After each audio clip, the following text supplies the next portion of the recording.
శుక్లాం బ్రహ్మ విచారసార పరమామాద్యాం జగద్వ్యాపినీం వీణా పుస్తకధారిణీం అభయదాం జాడ్యాంధకారాపహాం హస్తే స్ఫాటికమాలికాం విదదతీం పద్మాసనే సంస్థితాం వందే తాం పరమేశ్వరీం భగవతీం బుద్ధిప్రదాం శారదాం. శ్రీ మహాగణాధిపతయే నమః. శ్రీ మహాసరస్వత్యై నమః. శ్రీ గురుభ్యో నమః.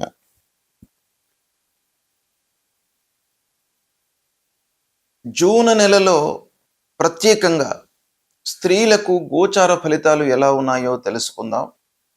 ఈ జూన్ మాసంలో ఉన్నటువంటి గ్రహస్థితిని ఒక్కమారు మనం పరీక్షించినట్టయితే సూర్యుడు 15వ తారీఖు వరకు వృషభ రాశిలో సంచరిస్తున్నాడు. తదనంతరం మిథున రాశిలోకి ప్రవేశించి మాసాంతం కూడాను మిథున రాశిలో ఉంటున్నాడు. కుజుడు 20వ తారీఖు వరకు మేషరాశిలో ఉంటున్నాడు. తదనంతరం వృషభ రాశిలోకి ప్రవేశిస్తున్నాడు. ఇక బుధుడు 22వ తారీఖు వరకు మిథున రాశిలో ఉంటూ తదనంతరం కర్కాటక రాశిలో ప్రవేశించి మాసాంతం వరకు కర్కాటక రాశిలో ఉంటున్నాడు. గురువు 2వ తారీఖున ఉచ్చస్థానమైనటువంటి కర్కాటక రాశిలోకి ప్రవేశిస్తున్నాడు. శుక్రుడు 8వ తారీఖు వరకు మిథున రాశిలో సంచరిస్తున్నాడు. తదనంతరం కర్కాటక రాశిలోకి ప్రవేశించి మాసాంతం కూడాను కర్కాటక రాశిలో ఉంటున్నాడు. శనైశ్చరుడు మీనరాశిలో సంచరిస్తున్నాడు. రాహువు కుంభరాశిలో సంచరిస్తున్నాడు. కేతువు సింహరాశిలో సంచరిస్తున్నారు. ఈ విధంగా గ్రహస్థితి ఉంది. మకర రాశి వారికి జూన్ మాసంలో స్త్రీలకు ప్రత్యేకంగా గోచార ఫలితాలు ఎలా ఉన్నాయో తెలుసుకుందాం. మకర రాశి వారికి అధిపతి శని. శని యొక్క అనుకూలత ఉంది. శనీశ్వరుడు మీనరాశిలో సంచరిస్తున్నాడు, అంటే తృతీయ స్థానంలో సంచరిస్తున్నాడు. శని యొక్క అనుకూలత ఉంది. గురువు యొక్క అనుకూలత కూడాను ఉంది.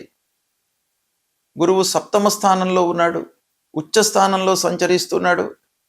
కనుక ప్రధానమైనటువంటి గ్రహాల యొక్క అనుకూలత మకర రాశి వారికి ఈ మాసంలో ఉంది.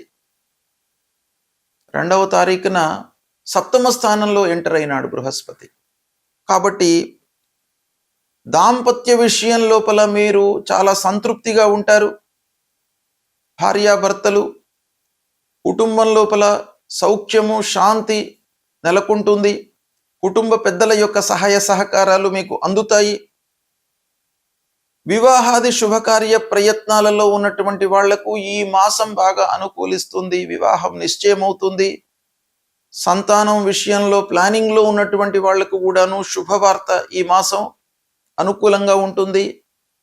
పిల్లల యొక్క చదువు, ఉద్యోగము, సెటిల్మెంటు ఇలాంటి విషయాల లోపల కూడాను మీకు ఈ మాసం బాగా కలిసి వస్తుంది. దాంపత్య సౌఖ్యము ఓవరాల్గా మీకు చాలా సంతృప్తిని ఇస్తుంది. మహిళలకు ముఖ్యంగా గౌరవము లభిస్తుంది. ఇంటి లోపల మీ మాట చెల్లుబాటు అవుతుంది. బయట కూడాను మీకు ఆదరణ లభిస్తుంది. కొత్త పరిచయాలతో చాలా విషయాలు మీకు నెరవేరుతాయి. కుటుంబంలో శుభకార్యాలు జరుగుతాయి. ఆరోగ్యము సాధారణంగా ఉన్నప్పటికీ మీకు సంతృప్తిగానే ఉంటారు. కానీ ఆరోగ్యం పైన మీరు ఒక పక్కన శ్రద్ధ చూపడం చాలా అవసరము. 2వ స్థానంలో రాహువు ఉన్నాడు. కాబట్టి మాటను మీరు చాలా జాగ్రత్తగా ఉపయోగించాలి. ఎవరితోని ఏం మాట్లాడాలి, ఏ సమయంలో మనం ఎలాంటి మాట్లాడాలి అనేటువంటి విషయానికి ప్రాధాన్యత ఇస్తూ ఉన్నట్టయితే మీరు చాలా సంతృప్తిగా ఈ మాసంలో ఉంటారు. ఇకపోతే చదువు పూర్తయి హయ్యర్ ఎడ్యుకేషన్ కొరకై ప్రయత్నాలు చేస్తున్నటువంటి మహిళలు విదేశాలకు వెళ్ళేటువంటి అవకాశం కూడాను బాగా కనబడుతుంది. మిత్రుల ద్వారా, ఆత్మీయుల ద్వారా మీకు సహాయ సహకారాలు లభిస్తాయి. ఇకపోతే కోర్టు వ్యవహారాలలో మీకు అనుకూలమైనటువంటి తీర్పులు ఒక పక్కన కనబడుతుంది. రావాల్సినటువంటి డబ్బు మీ చేతికి అందుతుంది. కుటుంబ పెద్దల యొక్క సహాయ సహకారాలు, ఆశీస్సులు, వాళ్ళ సూచనలు మీకు బాగా అందుతాయి. తద్వారా మీరు సంతృప్తిగా ఈ మాసంలో ఉండే అవకాశం ఉంది. ఓవరాల్గా చూసినట్టయితే మకర రాశిలో జన్మించినటువంటి మహిళలకు ఇంటి లోపల ఆనందకరమైనటువంటి వాతావరణం ఉంటుంది. ఈ మాసంలో ఉన్నటువంటి గ్రహస్థితి మూలకంగా శుభస్థానాలలో సంచరిస్తున్నప్పుడు శుభ ఫలితాలను గ్రహాలు ఇస్తాయి.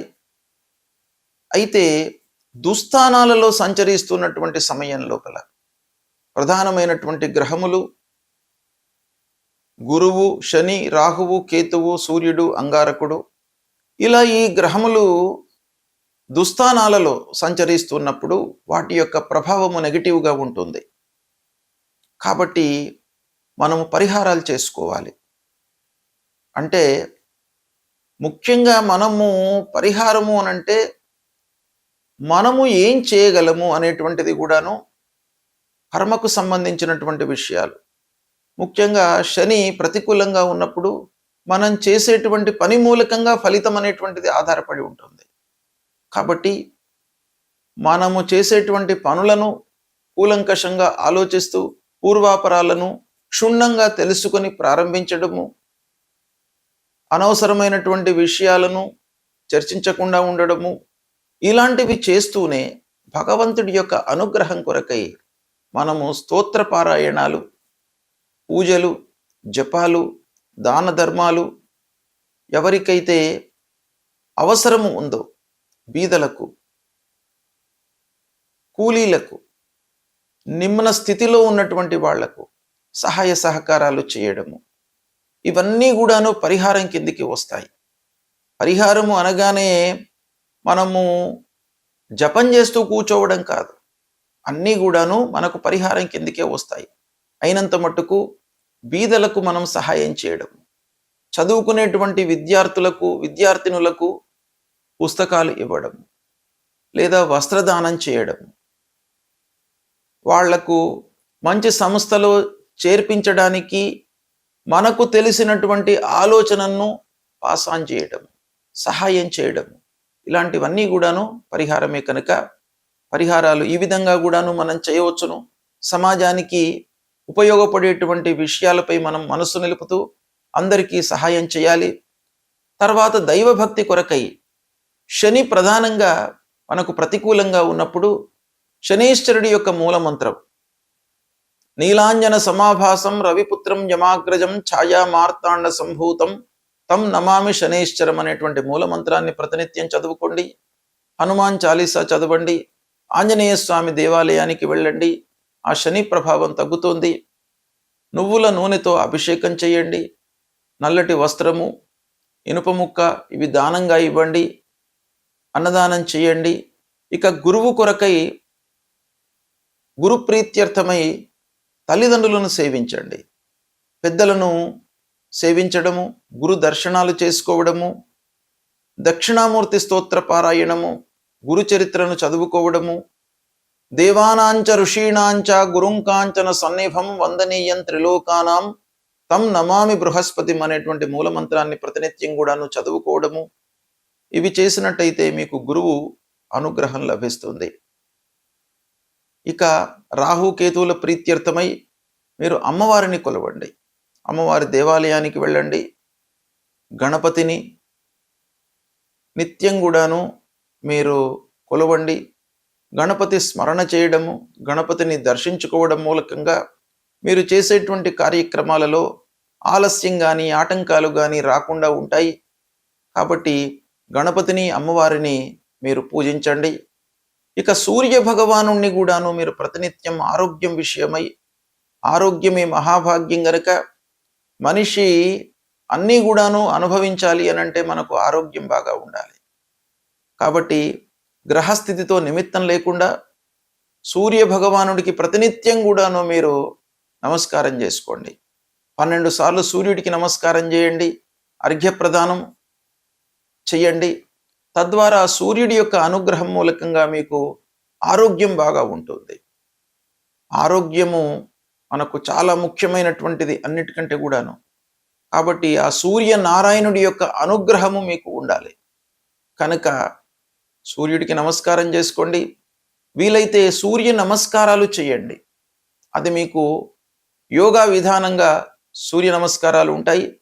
దాన్ని చేసినట్టయితే ఆరోగ్యము, మనస్సు, బుద్ధి ఇవన్నీ కూడాను మీకు అనుకూలంగా ఉంటూ అన్ని విషయాల లోపల కూడాను మీకు ఒక అభివృద్ధి మార్గంలోకి మిమ్మల్ని తీసుకువస్తుంది కనుక అది చేయండి.